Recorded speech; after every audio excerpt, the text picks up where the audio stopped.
Assalamualaikum warahmatullahi ta'ala wabarakatuh.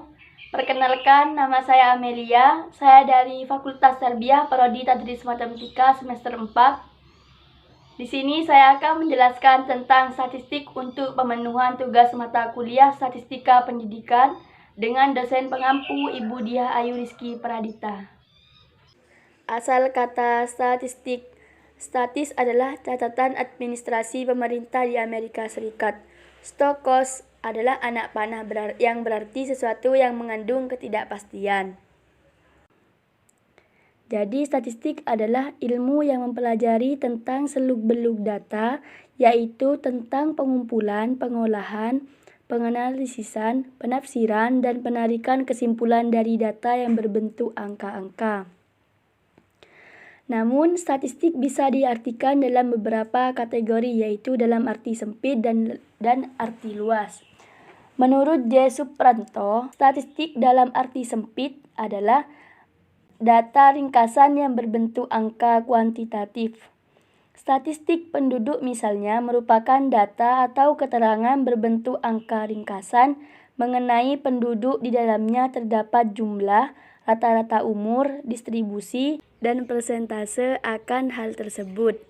Statistik dalam arti luas, statistik adalah ilmu yang mempelajari cara pengumpulan, penyajian, dan analisis data, serta cara pengambilan kesimpulan secara umum berdasarkan hasil penelitian yang menyeluruh. Selanjutnya, komponen-komponen statistik. Yang pertama ada data, yang kedua perlakuan data seperti pengumpulan dan pengolahan, yang ketiga kesimpulan, dan yang terakhir angka-angka. Pembagian statistik. Statistik berdasarkan cara pengolahan datanya terbagi menjadi dua.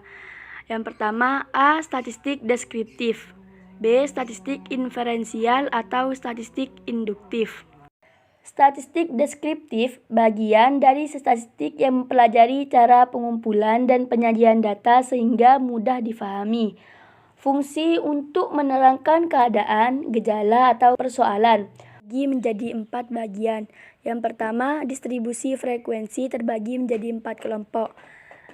A. Grafik distribusi, B. Ukuran nilai pusat, C. Ukuran dispersi, D. Kemencengan dan keruncingan kurva. 2. Angka indeks, 3. Deret waktu atau data berkala, 4. Korelasi dan regresi sederhana. B. Statistik inferensial atau statistik induktif, bagian dari statistik yang mempelajari mengenai penafsiran dan penarikan kesimpulan yang berlaku secara umum dari data yang tersedia. Fungsinya meramalkan dan mengontrol keadaan atau kejadian. Statistik berdasarkan ruang lingkup penggunaannya terbagi menjadi 6. Yang pertama, statistik sosial. Yang kedua, statistik pendidikan. Yang ketiga, statistik ekonomi. Yang keempat, statistik perusahaan. Yang kelima, statistik pertanian. Yang keenam, statistik kesehatan. Selanjutnya, statistik berdasarkan bentuk parameternya. A. Statistik parametrik, bagian statistik yang parameter dan populasinya mengikuti suatu distribusi tertentu, seperti distribusi normal, dan memiliki varian yang homogen.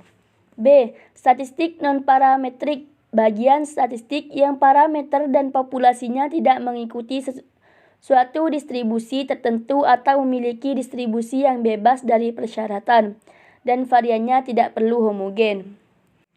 Peranan statistik terbagi menjadi 3 peran. Yang pertama, dalam kehidupan sehari-hari, contohnya angka-angka kenakalan remaja, tingkat biaya hidup, tingkat kecelakaan lalu lintas. Yang kedua, dalam penelitian ilmiah. Yang ketiga, dalam ilmu pengetahuan. Perlunya ada statistik ialah menjelaskan hubungan antara variabel-variabel, membuat rencana dan ramalan, mengatasi berbagai perubahan, membuat keputusan yang lebih baik. Fungsi statistik. Yang pertama, bank data, alat quality control. Yang ketiga, alat analisis. Keempat, pemecahan masalah. Dan kelima, pembuatan keputusan. Yang keenam, dalam kehidupan sehari-hari. Selanjutnya, metodologi statistik. Pemecahan masalah secara statistik yang terdiri atas beberapa tahap. Yang pertama, identitas masalah. Yang kedua, pengumpulan data. Pengumpulan data terbagi menjadi dua, data intern dan data ekstern. Data intern, data yang bersangkutan langsung dengan permasalahan. Data ekstern, data yang hanya mendukung permasalahan. Yang ketiga, klasifikasi data. Yang keempat, penyajian data. Penyajian data yang sudah diklasifikasikan, disajikan atau ditampilkan dalam bentuk tabel atau grafik. Yang kelima, analisis data.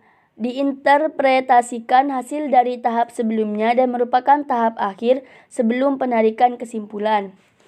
Syarat data yang baik. 1. Data harus objektif sesuai dengan keadaan yang sebenarnya. 2. Data harus bisa mewakili representatif.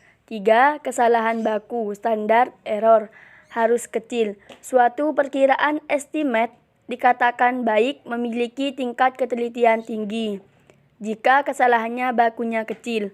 Syarat 2 dan 3 sering disebut sebagai syarat data yang dapat diandalkan reliable. 4. Harus tepat waktu, up to date.